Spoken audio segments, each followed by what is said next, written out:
on focus on the family. He's been quoted in U.S. News and World Report. An award-winning writer. He's an author of Tactics, a Game Plan for Discussing Your Christian Conviction, and co-author of Relativism, Feet Firmly Planted in Midair. I love that title. He received his master's in philosophy of religion and ethics at Talbot School of Theology. He's founder and president of Stand to Reason and hosts a live radio talk show advocating clear-thinking Christianity and defending Christian worldview. Please welcome Greg Koukl.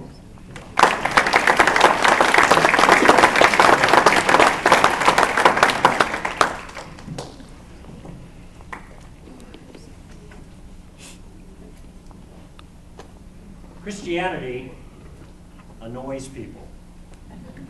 It even annoys a lot of Christians. And there's a reason for this.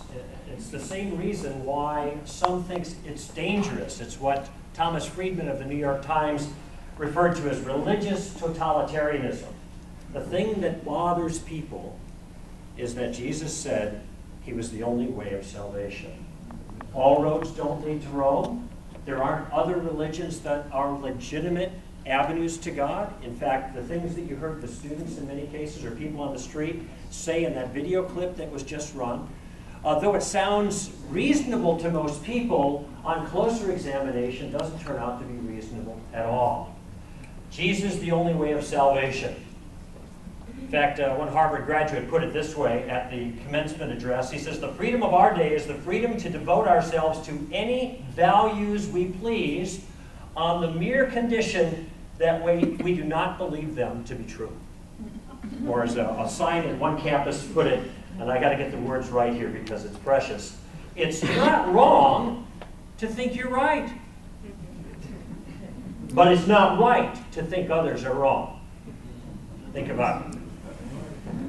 I mentioned that it's not just those people, in a sense, on the other side of our views that are uncomfortable with this claim of Jesus. Even Christians are annoyed by it as well.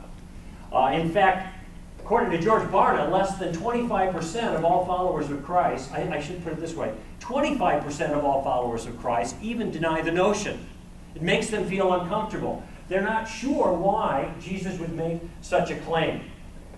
Further, for us that do believe Jesus is the only way, the issue occurs to us, how can we be sure? How can we know that the thing that we've given our lives to can be completely counted on?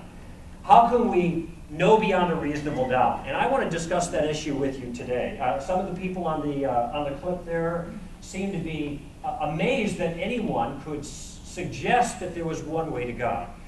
In fact, one person, I think, said that it was arrogant to say there's only one way to God. How could anybody ever know that there is one way to God? So here's my game plan for the time that we have this afternoon. First of all, I think that religious pluralism, the idea expressed on the clip that many people share, that all religions ultimately lead to God, I think that idea is just flat out false. And I want to explain to you why I think it's false. It's pretty simple and straightforward. Then what I'd like to do is I'd like to introduce three principles that we use all the time, just in common, ordinary, everyday use, to determine what is true and what is false, and show how those kinds of principles apply just as forcefully to the issue of religion as they do to anything else that we know. And finally, I want to show that those principles can be used to show that Christianity is not only worth thinking about, but that the smart money is on Jesus of Nazareth himself. Finally, I'm going to open it up for questions, and we'll have a little interaction when I'm finished. Before I do those things, though, I want to clear away some dead brush. And there are some responses to this issue that I hear on campus, that I hear on the street, that I hear even from other Christians, that I think are dead ends in the discussion. They are a handful of common responses that make sense to a lot of people, but I think ultimately are not helpful. They pass as legitimate in certain circles, but it turns out that they're not going to get us very far. And here's the first one. It's intolerant to believe that your way is the correct way. I want you to imagine that you go to see a doctor with a friend of yours. And the doctor, after examining your friend, tells your friend that they have cancer, and unless they get an operation right away, they're going to die. And your friend says to the doctor, "You're mean.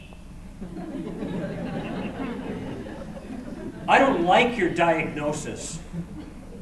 I'm going to go find another doctor that's nicer, that tells me something that I like." Now, if you were the friend of that person who got that diagnosis, you could imagine your response is going to be, "This is pretty foolish."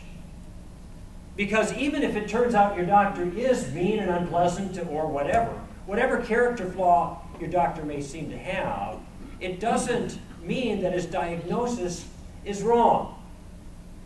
Even if the doctor is mean, he could still be right about the cancer. Okay, now I want to change the illustration just a little bit. Somebody says, Jesus is the only answer to man's spiritual sickness. And people say, "You're mean. You're nasty. I don't like you.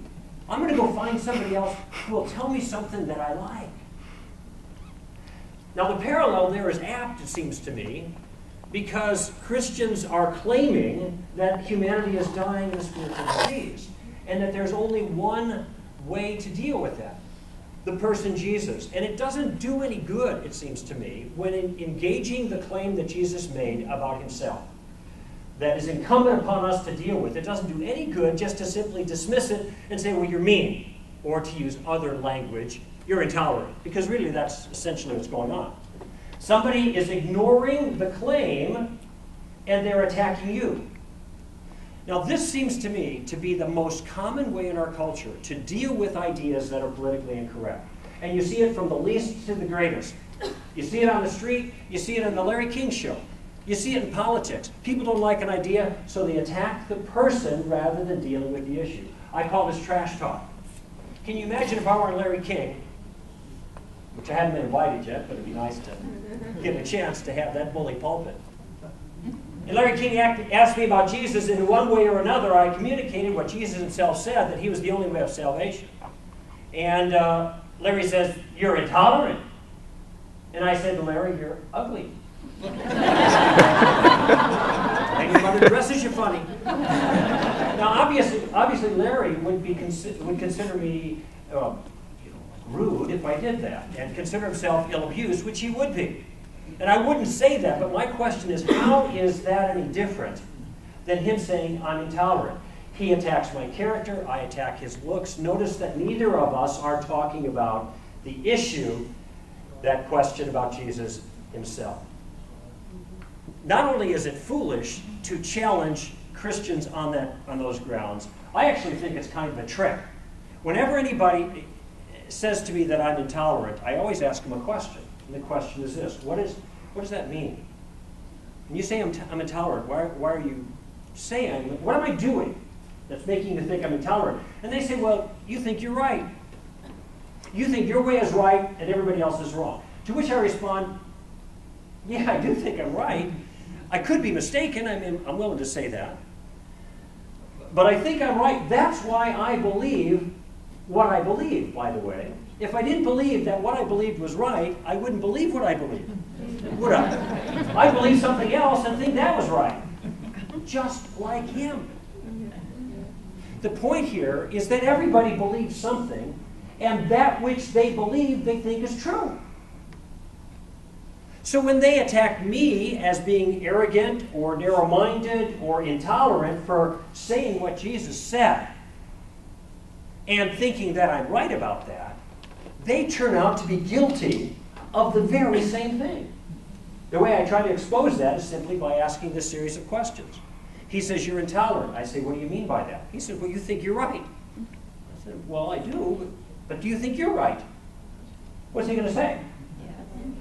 "I'm wrong about everything." No, he's, "Yeah, I think I'm right." And my final question is, and this is to uncover the shell game that's going on here. My final question is, why is it when I think I'm right, I'm intolerant, but when you think you're right, you're just right?